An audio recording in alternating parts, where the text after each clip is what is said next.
안녕하십니까, 고놈입니다. 오늘은 많은 분들이 궁금해하는 주제를 말씀드리려고 합니다. 특히나 물가와 금리가 계속 오르는 지금은 더더욱 궁금하실 부분이라 생각합니다. 이번 영상은 소비자의 입장에서 보는 관점이 아닌 업자의 입장에서 보는 관점입니다. 결론적으로 말씀드리면 직영이건 도급이건 반축이건 금액적으로 큰 차이는 없습니다. 내 손으로 직접 집을 짓지 않는다면 금액은 거기서 거기라는 생각을 합니다. 고놈TV 구독과 좋아요 부탁드리겠고요. 지금부터 시작해 보도록 하겠습니다. 고놈TV가 멤버십 서비스를 시작했습니다. 회원으로 가입하시고 회원 전용 동영상과 등급별 혜택을 누려보세요. 회원 가입은 채널 메인 페이지에서 가입 버튼을 눌러서 가입하실 수가 있고요. 동영상을 보시다 가입 버튼을 눌러서 가입하실 수가 있습니다. 4가지 등급 중 원하시는 등급을 골라서 가입을 하시면 완료가 되고요. 유료 서비스이니만큼 여러분들에게 양질의 영상과 컨텐츠로 보답하겠습니다. 제 전화번호와 메일로 신청을 해주시면 한 분을 선택하여 매달 특별한 영상을 담아드리도록 하겠습니다. 망설이지 마시고 고놈TV 멤버십에 가입하시고 양질의 서비스를 누려보세요. 대부분의 모든 분들이 직영 및 반축 공사를 하실 때 가장 생각하시는 부분이 금액적인 절감일 겁니다. 하지만 막상 건축이 시작되면 그렇지 못할 경우가 많고 돈이 쓰여지는 부분이기에 누가 옳다 나쁘다 하게 됩니다. 또한 누군가가 반축 및 직영 건축을 성공적으로 완공하고 인터넷에 글을 올리면 나도 하고 싶어지고 할 수 있다고 생각을 합니다. 하지만 잘 안 되는 이유 중 가장 큰 부분이 그들이 말해주는 주의점보다는 금액에 더 비중을 두고 받아들이기 때문이 아닐까 생각해 봅니다. 결론은 반축 및 직영을 하는 내가 정말 많이 알고 있든지 아니면 그 어떤 유혹에도 넘어가지 않는 확고함이 있어야 성공을 할 수 있다고 생각합니다. 오늘은 반축 및 직영 공사의 문제점 및 해결책을 4가지 정도로 설명을 드리겠습니다. 각각의 항목에 대한 디테일한 영상도 준비하여 업로드 하도록 하겠습니다.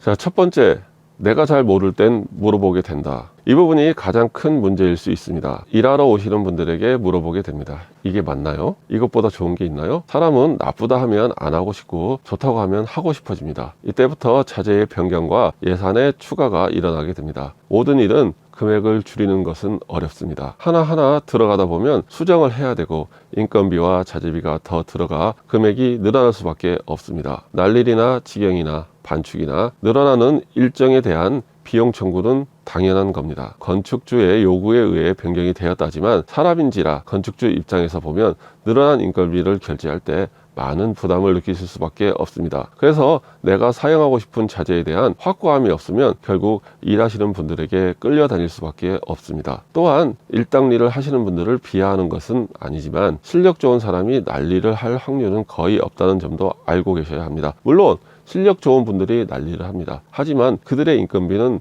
상상을 초월할 정도로 고가입니다. 결론은 가족 구성원들과의 확실한 협의로 그 자재를 사용하게 되어야 최소한의 변수로 건축을 마무리할 수 있고 늘어나는 비용에 대처할 수 있습니다. 결국엔 잘 짓고 못 짓고 보다는 돈 때문에 싸우는 일이 더 많아집니다. 두 번째는 가족 간의 협의입니다. 이 점이 가장 어렵고 중요하다고 생각합니다. 처음 우리의 주택을 계획하며 가족 구성원들의 요구사항을 받아들이다 보면 예산이란 벽에 부딪힙니다. 또한 어떤 가족 구성원들은 적극적으로 자신이 원하는 모양과 방향을 어필하지만 어떤 구성원은 크게 관심이 없어 보이며 알아서 해 라는 말을 하곤 합니다. 하지만 많은 경험을 바탕으로 보면 기초와 골조가 올라가고 집 모양이 완성되고 나면 가족 구성원들의 요구사항이 발생이 됩니다. 가장 큰 예가 창호, 도어, 현관문, 중문입니다. 브랜드가 바뀌고 이중창에서 발코니, 발코니에서 시스템으로 바뀌게 되면 단지 창호 비용만 더 늘어나는 것이 아니고 부수적인 비용이 크게 발생합니다. 때로는 보강을 해야 하며 시스템 같은 경우에는 업체 시공이기에 외부, 내부 마감에서 한 번 더 품이 발생하게 됩니다. 그렇기에 단지 자재비만 추가하는 것은 잘못된 생각입니다. 또한 직영, 반축이 아닌 전체 도급이라 하여도 그냥 해달라고 할 수는 없습니다. 누군가가 A라는 제품으로 시공을 하려다 B로 바꾼 뒤 만족도가 높다는 말씀을 한다면 그 안에는 자재비의 증가와 인건비의 증가 2가지 모두 들어갔다고 보시면 됩니다. 그래서 오랜 시간 가족 구성원들과 깊은 상의를 하시고 결정을 하신 뒤 시작을 하셔야 합니다. 그렇게 하여도 좀 더 좋은 집을 짓기 위해 한 번 하는 거, 할 때 잘하기 위해 추가는 발생이 됩니다. 가장 큰 문제점은 그렇게 가족을 위해 추구를 하다 보면 나중에 인건비를 지불 못할 수 있는 상황이 생깁니다. 저 역시도 현재 그런 현장이 하나 있어서 기다리고 있습니다. 하지만 도급이든 날일이든 먹고 사는 일이기에 언제까지 기다릴 수는 없습니다. 가족을 위해 투자를 하는 것은 옳다고 생각을 하지만 정해진 예산에서 진행이 어렵다면 나중에 지불해야 할 인건비에 대한 부분도 꼭 생각하시고 지출을 하셔야 좋습니다. 집 잘 짓고 결국에 남는 것은 업자와 건축주와의 관계인데 인건비 때문에 서로 안 볼 사이가 된다면 그것만큼 안 좋은 일도 없을 것이라 생각합니다. 또한 힘들 땐 미리 말씀해 주셔야 상대방도 대비를 하고 이해를 합니다. 말하기 힘들어서 창피해서 상대에게 말을 안 하면 안 됩니다. 꼭 미리 말씀을 해 주셔야 됩니다. 우리는 그 어떤 누구도 가족을 사랑하지 않는 사람은 없습니다. 하지만 마음인데 말을 안 하면 나를 사랑할까 모를 수밖에 없습니다. 그렇기 때문에 건축주의 입장에서는 이만저만해서 돈이 좀 늦어진다, 최대한 빨리 준비할 테니까 기다려 줘라 하고 미리 말씀을 해 주시고, 업자의 입장에서는 언제 일정이 있어서 그때는 잠시 나갔다 와야 됩니다, 미리 얘기를 한다면 서로 이해를 못할 부분도 없을 것이라고 생각을 하고 다툼이 있을 일도 없을 것이라고 생각합니다. 물론 그런 일들이 계속 빈번하게 반복이 된다면 그때는 문제가 되겠지만 미리미리 얘기한다면 사람인지라 서로가 분명 이해하고 좋은 관계가 유지될 것이라고 생각을 합니다. 건축주 입장에서도 요즘처럼 고금리의 대출은 더더욱 힘들기에 잘 생각하시고 판단하시길 바랍니다. 세 번째는 재료의 호환성입니다. 이 부분은 전문적인 지식이 없으면 어려운 부분입니다. 쉽게 우리가 사용하는 컴퓨터는 맥과 윈도우로 나뉩니다. 핸드폰도 안드로이드와 아이폰으로 나뉩니다. 같은 컴퓨터, 같은 핸드폰이지만 서로 호환이 안 됩니다. 건축의 자재도 같습니다. A라는 창문과 B라는 벽체는 서로 호환이 안 돼서 시공이 안 될 수 있으며 C와 D를 연결하기 위해 조인트, 다른 말로 재료 분리대가 있어야 가능한 부분도 있습니다. 하지만 처음 가족들과 협의를 하고 자재를 선정하고 업자에게 견적을 받을 때 이것과 이것은 연결이 안 되기에 추가가 됩니다. 이것을 쓰시려면 벽을 바꾸셔야 합니다. 이것은 이런 구조에서 사용할 수 없습니다 등의 말씀을 듣게 됩니다. 이 점을 해결하기 위해서는 추가 비용이 발생이 됩니다. 만약 예산이 너무 타이트하다면 다른 자재로 변경을 해야 합니다. 그렇게 된다면 가족 구성원 중 누군가는 서운해지게 됩니다. 그렇게 집을 짓는 동안 스트레스를 받게 됩니다. 아쉽게도 건축은 마트에서 장을 볼 때 내가 원하는 것들을 카트에 담는 것이 아닙니다. 자재의 호환과 재료 분리대가 있어야 합니다. 앞쪽은 세라믹 사이딩, 옆은 벽돌, 뒤쪽은 잘 안 보이니까 메탈 사이딩을 시공을 한다 하면 각각의 자재가 매끄럽고 내구성이 있는 연결이 되기 위해서는 재료 분리대가 필요하며 그것은 시공자에 따라 달라질 수가 있다는 점을 이해하셔야 합니다. 누군가는 코너 커버를 사용하고 누군가는 스테인리스 분리대를 사용하며 어떤 분은 실리콘으로 마감을 할 수 있습니다. 창호의 경우에도 이중창, 발코니 창, 시스템 창 중 어느 것을 시공하는지에 따라서도 내부, 외부 마감 비용이 더 발생할 수 있다는 점을 인지하셔야 합니다. 그렇다 하여 원하는 자재를 사용하지 않고 집을 지을 수는 없습니다. 그런 자재를 다 사용하기 위해서는 많은 자료를 찾아보시고 이해를 하셔야 합니다. 결국에 내가 준비 안 하고 공부 안 하면 좋은 집을 짓는 방법은 많은 투자뿐이고 금액적인 절감을 하기 위해서는 그만큼 준비하고 공부해야 한다는 점을 이해하시길 바랍니다. 그것이 싫다면 핸들링 차지를 받는 현장 관리인을 선임하셔야 합니다. 하지만 핸들링 차지를 받고 선임한 현장 관리자도 하자가 났을 때는 시공 업체의 잘못이지 그분의 잘못이 아니라는 점도 이해를 하셔야 합니다.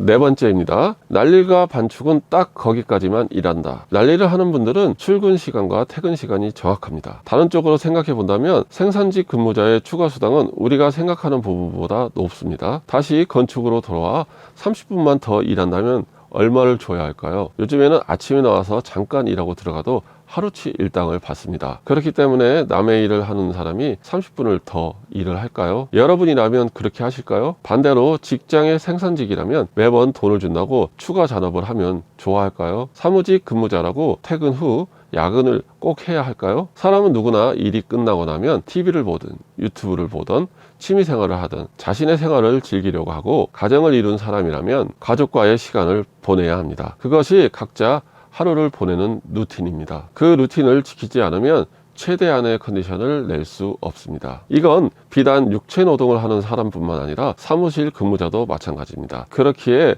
그들이 시간이 되어서 퇴근하는 모습이 야박하게 보일 수 있지만 뭐라 할 수 없는 부분입니다. 그렇게 정시에 퇴근하였는데 과한 음주나 기타 사적인 이유로 다음날 최고의 컨디션을 보이지 않는다면 그런 사람은 돌려보내야 한다고 생각합니다. 또한 일부 업자들 같은 경우 서포트 데모들을 끼워서 인건비 증가도 합니다. 업체를 유지하고 회식이라도 하려면 인건비만 받아서 유지가 안 되지만 업자인 저의 입장으로도 초급 기술자를 넣어서 인건비를 증가하는 것은 안 좋은 방법의 악순환이란 생각을 하고 결국 업자와 건축주는 인건비 때문에 싸움을 하게 됩니다. 인건비, 유류비, 식대, 연장 사용료 등등을 잘 판단하셔서 지경이, 반축이, 도급이 어떤 것이 내 현장에 더 어울릴지 생각을 하셔야 합니다. 그리고 믿을 수 있는 사람을 잘 선택하셔야 합니다.